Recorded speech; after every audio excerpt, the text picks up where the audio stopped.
전남 동부권이 제5호 태풍 장미의 길목에 놓이면서 종일 긴장을 늦출 수 없었던 하루였습니다.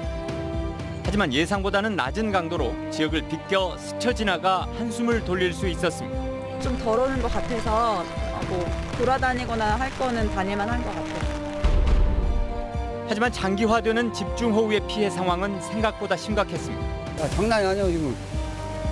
돌아가고 있어. 물은 서서히 빠지기 시작했지만 마을과 집안은 처참한 모습으로 변해버렸습니다. 5명의 사망자를 낸 곡성 산사태 참극의 원인에 대해 경찰이 수사에 착수했습니다. 인근 도로공사 현장에 의혹의 눈길이 쏠리고 있습니다. 산사태가 날짜리가 아니야. 우리 평생을 살아도. 끝없이 이어지는 집중호우가 해상 쓰레기 대란으로 이어질 조짐을 보이고 있습니다. 빗물이 강 하류로 밀려오면서 영산강 하류가 쓰레기띠에 포위돼 버렸습니다. 여러분 안녕하십니까? 월요일 밤 여수 MBC 뉴스데스크입니다. 제5호 태풍 장미가 전남 동부권의 오른쪽으로 비켜 지나갔습니다. 다행히 태풍의 세력이 약하고 빠른 속도로 통과하면서 큰 피해는 발생하지 않았습니다. 네, 하지만 최근 폭우에 따른 피해가 막대한 가운데 비바람이 계속되면서 하루 종일 조마조마했던 하루였습니다. 오늘 첫 뉴스 김종수 기자입니다. 제5호 태풍 장미가 남해안 일대에 상륙한 때는 오늘 오후 2시 50분쯤 제주 서귀포를 거쳐 경남 통영으로 진입하면서 전남 일부 시군 역시 태풍 반경에 포함됐습니다. 이동 속도가 빨라지고 세력이 약해 별다른 피해가 발생하지 않은 것도 그나마 다행입니다. 그래도 생각했던 것보다 태풍이 온다고 했는데 아직까지는 비가 서울보다는 좀 덜 오는 것 같아서 돌아다니거나 할 거는 다닐만 한 것 같아요. 반면 기상 악화로 공항과 여객선 터미널 등에서 결항과 운항 통제가 이어져 지역민들의 발길을 묶었습니다. 또 최근 집중호우 여파에 이어 오늘 하루 보성군에 130여 밀리미터의 비가 내리는 등 폭우가 쏟아졌고 구례와 곡성 등 일부 지자체에서 제방이 유실되는 것은 물론 광양에서도 도로가 무너져 응급 복구가 이루어졌습니다. 게다가 내일 밤까지 최고 150mm의 비가 내리는 곳도 있어 지반이 약하거나 복구가 필요한 지역에 추가 피해도 우려되는 상황. 이에 따라 태풍이 비껴간 곳도 잠시 비가 그치는 대로 피해 복구가 이루어질 예정이어서 가쁜 숨을 돌리기엔 아직 일러 보입니다. 한편 잇따른 폭우와 태풍이 지나가면서 본격적인 무더위도 예보됐습니다. 특히 많은 비에 따라 습도가 높아지다 보니 불쾌지수도 높아질 것이라는 전망도 나오고 있습니다. 당분간 이제 습도가 비가 많이 와서 높아서 대부분 이제 좀 많이 무더울 것으로 예상이 돼서요. 당분간 이제 열대야라든가 이 무더위 때문에 아마 좀 힘들어지지 않을까 이렇게 보고 있습니다.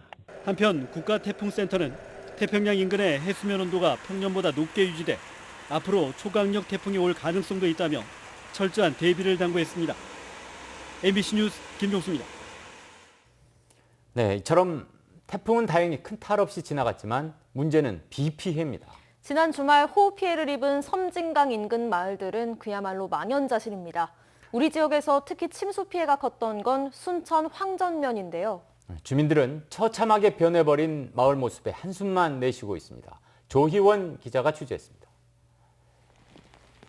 마당 한복판에 텔레비전과 전기장판, 선풍기 같은 가구들이 어지럽게 쌓여 있습니다. 지난 주말 범람한 섬진강에 침수 피해를 당한 집들의 모습입니다. 불과 한두 시간 만에 무섭게 불어난 강물이 둑을 넘어 허리까지 차오르자 주민들은 간신히 몸만 빠져나와 대피소에서 하룻밤을 보냈습니다. 물이 찬 게 여기 내가 털어버렸어요. 여기까지 찼어요. 지금 잠은 어떻게 주무셨어요? 잠이야? 잠을 썩을 정도 그 구멍이나 깨가서 자고 왔다니까요. 섬진강의 수위가 낮아지면서 다행히 물은 차츰 빠지기 시작했지만 집안은 처참한 모습으로 변해버렸습니다. 옷장은 흙탕물로 가득 찼고 이불이나 장판 같은 세간살이는 완전히 엉망이 됐습니다. 침수된 다음날 와보니까 이 정도까지 물이 찬 거예요. 이 정도까지. 가지고 가전 제품 같은 거 싹 다 망가지고 그래서 이불이랑. 어제까지 왔는데 그냥 엉망진창이었어 지하가. 이게 아직 손을 못 대고 있어. 이제 청소업체에 말해갖고 오늘 와서 확인하고 갔어요. 식당 주인들은 식자재 수백만 원어치를 모두 내다 버려야 할 처지에 놓였습니다. 연신 물을 뿌려 진흙을 닦아내보지만 이미 못 쓰게 된 가구들도 한두 개가 아닙니다. 침수로 고장나서 버리기 위해 꺼내놓은 가전제품들입니다. 이마저도 일부일 뿐인데요. 이렇게 버려야 할 가전제품들이 수천만 원에 이릅니다. 수천만 원 피해는 보시겠네요. 그러지요, 이거. 야, 장난이 아니야, 이거. 돌아가면서.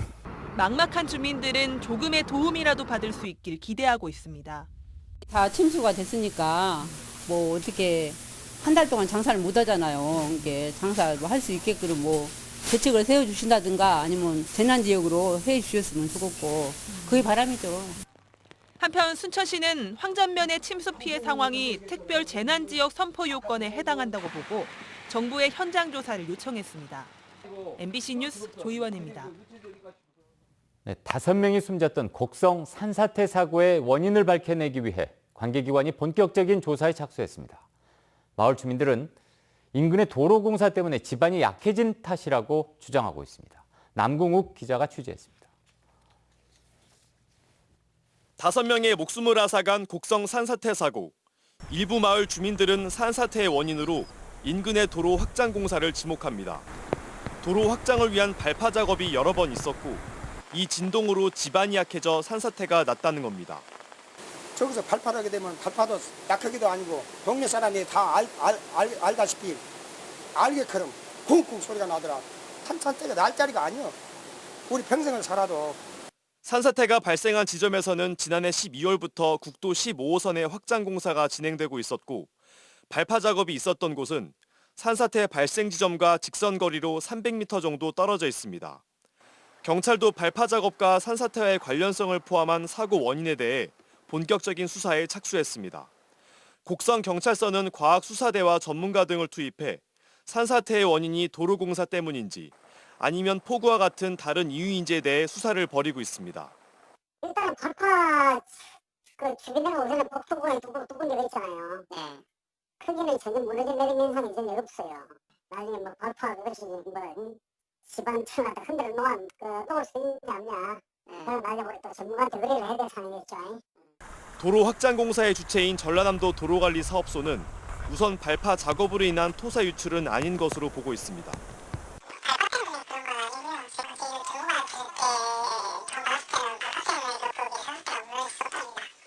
산림청도 산사태 여부에 대해 조사를 벌인 가운데 인근 주민 30여 명은 태풍으로 인한 추가 피해를 우려해 대피했습니다. MBC 뉴스 남궁욱입니다.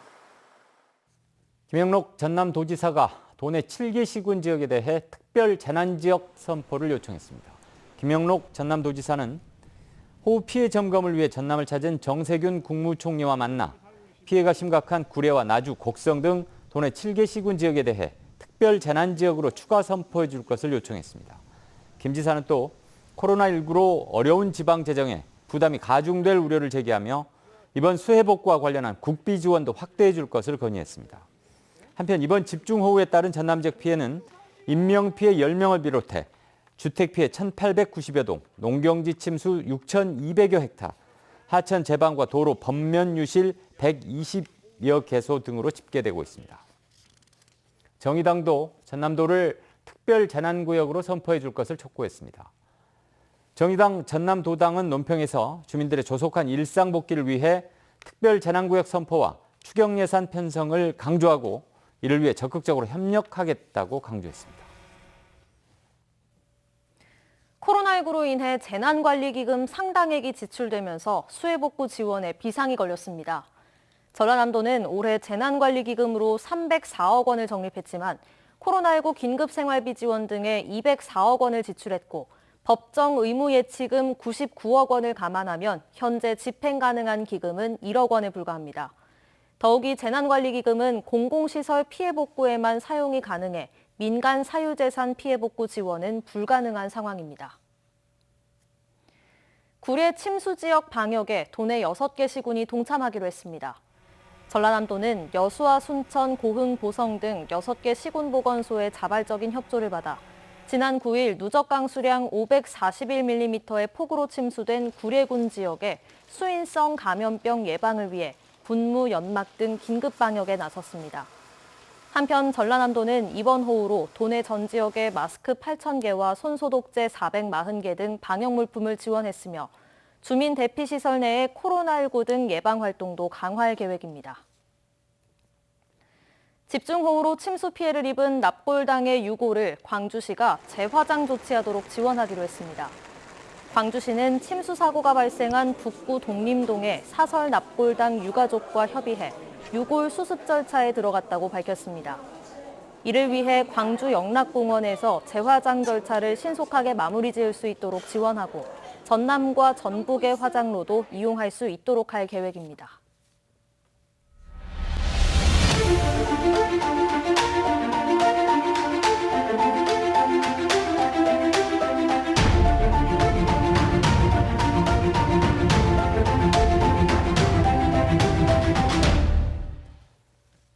사흘 동안 집중된 호우는 한평과 나주 등 영산강 상류 지역에 큰 피해를 남겼습니다. 빗물이 영산호 등 강 하류로 밀려오면서 막대한 양의 쓰레기도 함께 발생했는데요. 쓰레기띠로 둘러싸인 영산강, 김진선 기자가 현장 취재했습니다. 영산강이 끝나는 영산호 가장자리에 마치 간척 사업을 한 듯 쓰레기 섬이 생겼습니다. 사흘 동안 집중된 폭우로 영산강 본류와 지천의 쓰레기가 쓸려 내려온 겁니다. 강물과 함께 밀려든 쓰레기들입니다. 이 땅으로 보일 만큼 수백 미터까지 갖가지 쓰레기들이 밀려왔습니다. 스티로폼과 페트병 등이 수초와 잡목들과 뒤섞여 영산호는 거대한 쓰레기장이 됐습니다. 내가 살면서 이렇게 생긴 게 처음인데 이거 안 치우면 악취나고 큰일이죠. 정부에서 얼른 빨리 해야지. 강을 따라 올라가 봤습니다. 무안과 영암을 잇는 무영대교 인근. 역시 강변을 뒤덮은 쓰레기를 종일 중장비로 걷어내고 있습니다. 거센 빗줄기는 인근 자전거 도로로 사용되는 제방 언덕에도 3m 깊이의 구멍을 뚫었습니다. 이번에 비가 많이 오면서 수위가 높아져가지고 물이 그쪽으로 스며들어서 이렇게 발생한 걸로 이렇게 사흘 동안 280mm의 많은 비가 내렸던 한평에서도 복구 작업은 분주했습니다. 하천 옆 방앗간과 식당을 비롯해 주택 100여 동이 침수된 상태. 공무원과 자원봉사자들이 일손을 돕고 있지만 주민들은 막막한 마음을 감출 수 없습니다. 지금 눈물 날 것 같아. 진짜로. 마음 말을 어떻게 하니까 잘 안 돼요. 영산강이 시작되는 담양과 나주에서도 인명피해는 물론 변온이 침수되고 하천 제방이 유실되는 등 집중호우로 인한 피해가 속출했던 전남. 영산강 상류를 핥히고 내려온 폭우는 하류에도 거대한 쓰레기산을 만들며 끝나지 않은 피해를 남겼습니다. MBC 뉴스 김진선입니다. LG화학 사내 하청업체 노동자들이 원청 정규직과의 근무 환경과 임금 격차를 개선해야 한다고 주장했습니다. 전국 화섬노조, LG화학 사내하청지회 등 노동단체는 오늘 여수시청 앞에서 집회를 열고 열악한 환경에서 근무하는 하청 노동자들이 LG화학 정규직의 30-40%에 해당하는 임금을 받고 근무하고 있다고 주장했습니다. LG화학 측은 해당 노동자들이 다른 업체의 하청 노동자들에 비해서는 더 많은 임금을 받고 있다고 해명했습니다. 최근 사표를 제출한 청와대 고위 참모진들의 추가 교체 가능성이 점쳐지고 있는 가운데 후속 참모진의 지역 인사도 거론돼 주목됩니다. 현재 노영민 비서실장과 일부 수석들도 추가적으로 교체될 것이란 전망이 나오면서 정무와 민정, 국민소통수석에 대한 인사 뒤 비서실장 교체가 이루어질 것이란 분석에도 힘이 실리고 있습니다. 특히 신임 비서실장 후보로 우윤근 전 러시아 대사 등도 거론되면서 문재인 대통령의 남은 임기를 보좌할 참모진에 합류할 수 있을지 주목됩니다. 순천대학교와 순천시가 순천대 의대 유치를 위한 TF를 꾸려 실무협의회를 개최했습니다. 이날 회의에서 양 기관은 의대 유치를 위한 구체적인 유치 전략을 논의하는 한편 성공적인 의대 유치를 위해 TF팀 구성원을 확대 개편하는 방안도 의논했습니다.